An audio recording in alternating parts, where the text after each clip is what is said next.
శ్రీమద్భగవద్గీతలోని 9వ అధ్యాయం రాజవిద్యా రాజగుహ్య యోగము. ఇందులో మొత్తం 34 శ్లోకాలు ఉన్నాయి. దీనిని విద్యలలో ఉత్తమమైనది రాజవిద్య మరియు అత్యంత రహస్యమైనది రాజగుహ్యం అని పిలుస్తారు. భగవంతుని తత్వాన్ని, భక్తి యొక్క సులభతరాన్ని కృష్ణుడిందులో వివరిస్తాడు. ఈ అధ్యాయంలోని ప్రధానాంశాలు ఇక్కడ ఉన్నాయి. 1. పరమాత్మ సర్వవ్యాపకత్వం. శ్లోకాలు 1 నుండి 10. కృష్ణుడు తన అచింత్య శక్తిని వివరిస్తాడు.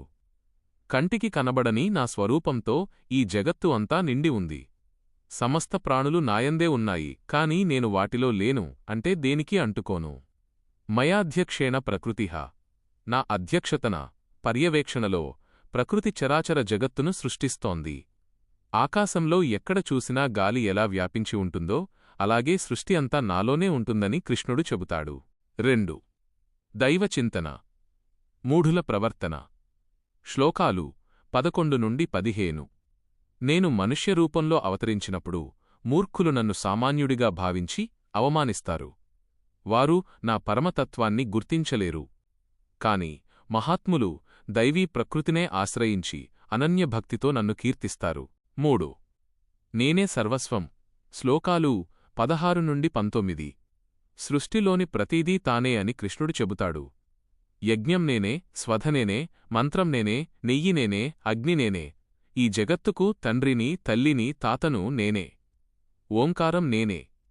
గతి, భర్త, ప్రభువు, సాక్షి, నివాసం, శరణు, మిత్రుడు నేనే. నేనే ఎండనిస్తాను, వర్షాన్ని ఆపుతాను, కురిపిస్తాను. అమృతత్వము, మృత్యువు కూడా నేనే. 4.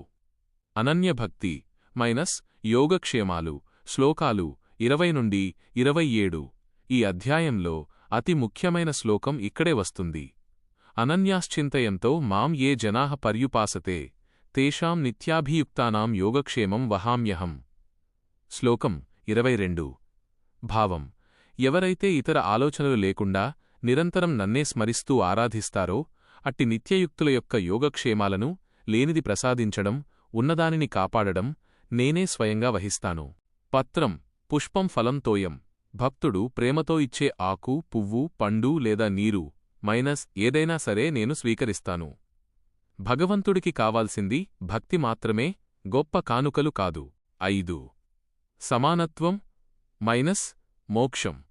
శ్లోకాలు 29 నుండి 33.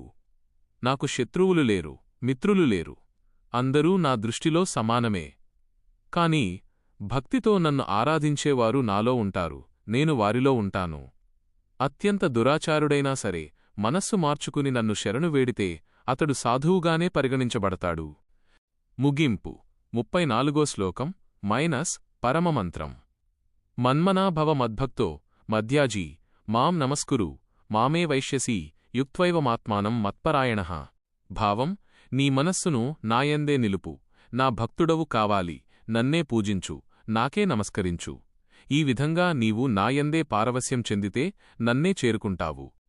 సారాంశం: భగవంతుని పట్ల పరిపూర్ణమైన శరణాగతి కలిగి ఉండడమే అన్ని విద్యలకంటే గొప్పదని, అది మన యోగక్షేమాలను చూసుకుంటుందని ఈ అధ్యాయం హామీ ఇస్తుంది.